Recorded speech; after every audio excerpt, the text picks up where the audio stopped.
Oromo Voice Radio English program. Oromo Voice Radio is broadcasting to Oromia at 16-meter band or 17,850 kilohertz or on oromovoice.org website. OVR broadcasts Oromia Insight program every Monday for 15 minutes at 7:15 p.m. Oromia local time. Welcome to Oromia Insight program.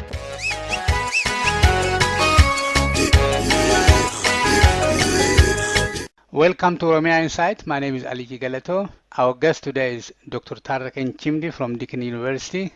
We actually have we're going to have a discussion about blood roses. Tarekegn actually worked on human rights issue for a long time, and today he will explain what blood rose means. Welcome, Tarekegn.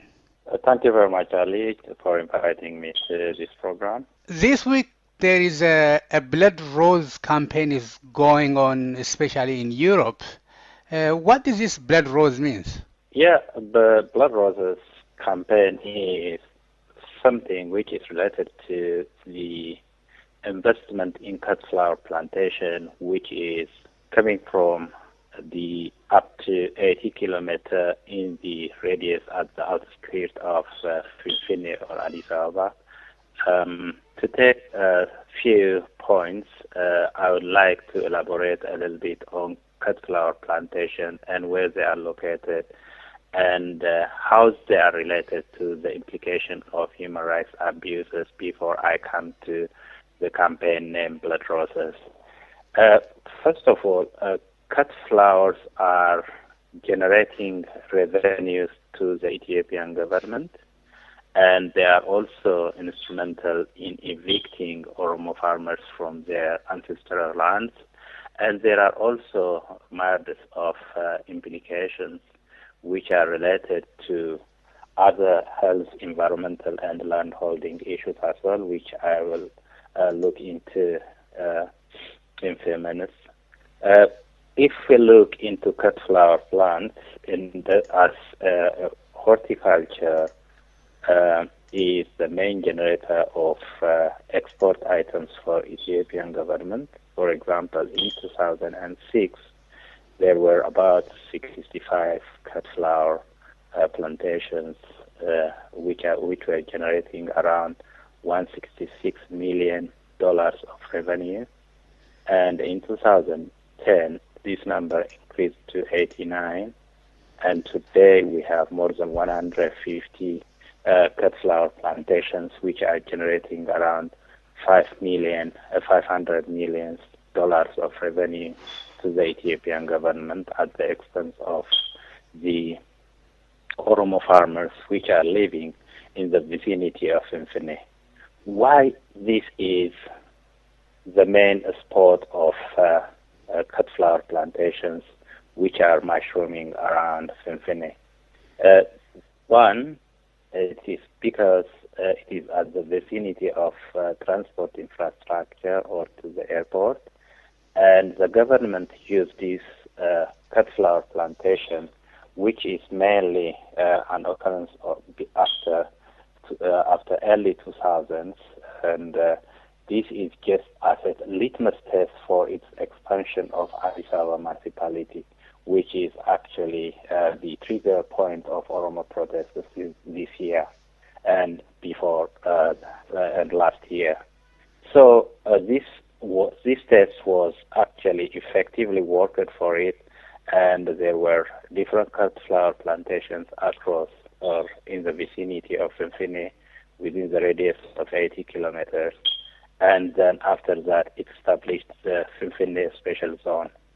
And that is actually evicting, in the past 10 years, it evicted actually up to 1.1 million Oromos within this radius. So it is the complacence of these rose plantations triggered actually what we see as forced relocation.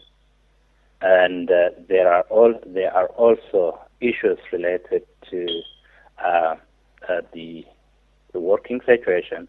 For example, if we take the workers are mainly young women with the income less than $1 a day, at which is actually forced slavery. We can say it is forced slavery, and there were also unrepairable damage to their health, and the safety conditions were also poor. For example, to take the health conditions of these workers on these cut flower plantations is really it's mind-boggling. Actually, on the negative list of pesticides, we have around 15 or more pesticides which are used actually in these cut flower plantations. For example, if we take these carcinogenic chemicals and pesticides were actually causing fluids in the lungs, muscle twitching, endocrine disruption, muscular disorder, cerebral palsy, and miscarriage in women, and also different types of cancers were also related to the health effects of these those who are working on these plantations. The other effect we can see is also environmental degradation, which is, for example, the sprays which are coming from this greenhouse will cause also pollution. There is also intensive depletion of water as it is using immense amount of water. There is also soil contamination as well as which is also contaminating the neighboring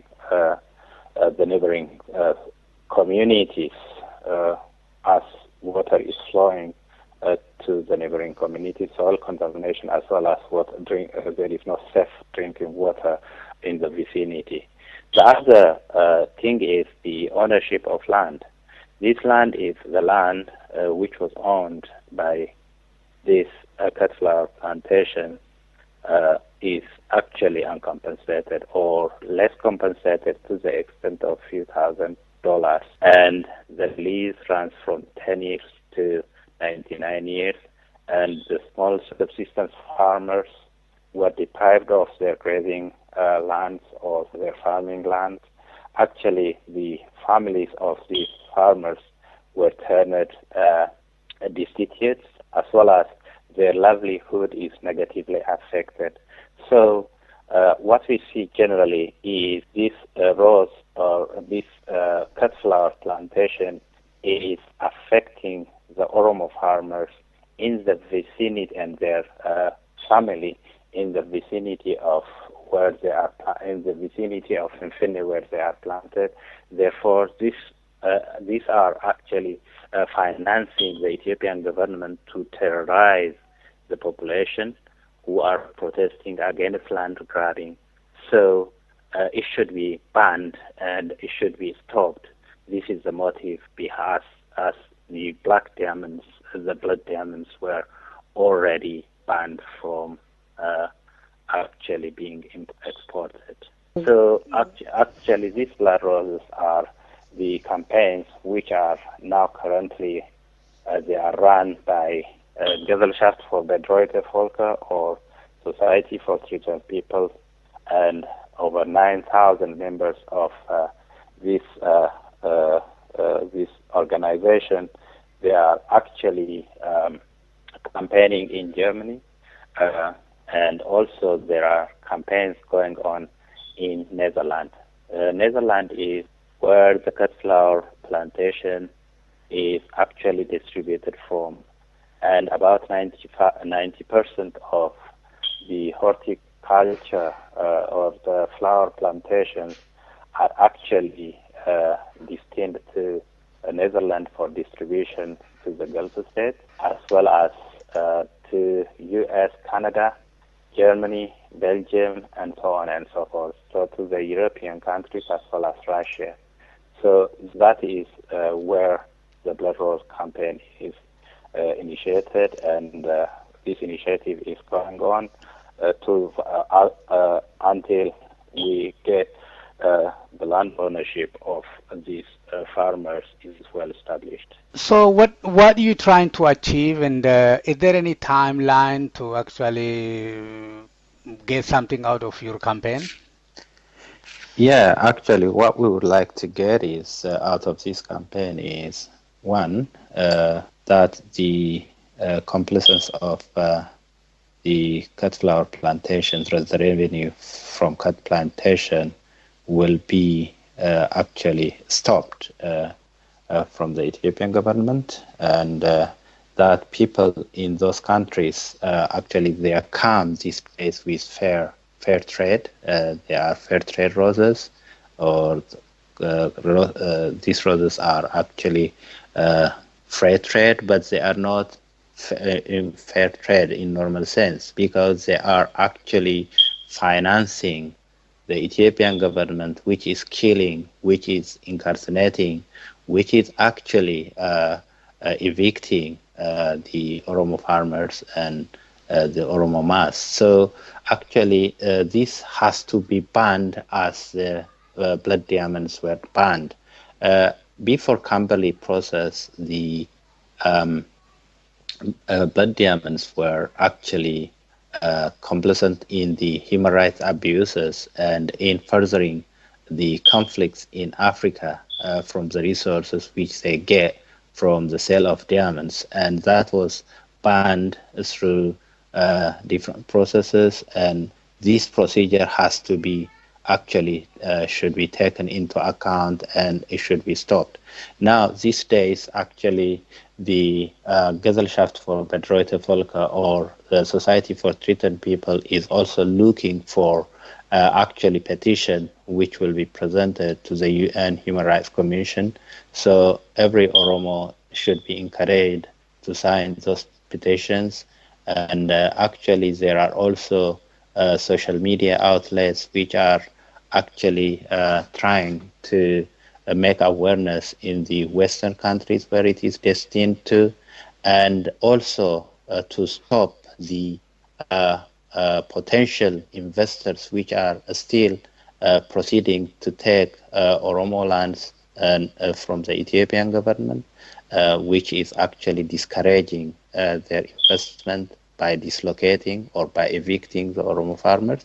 This is what we need to achieve, and more importantly, we need also to put into the agenda that land grabbing is enough for the Oromo, and it is not to the consent of the Oromo, and it is to show to the world that it is devastating the livelihood of the Oromo and the Oromo way of life. And this is what we are opposing to, and what we need to achieve is the banning of the cut flower plantation, which is actually counterproductive in so many different ways. I'm talking to Dr. Tarekegn Chimdi from Deakin University. He's a human rights activist for a long time. We're talking about blood rose. Let me take you back. How all these things actually started? Yeah, actually, if we are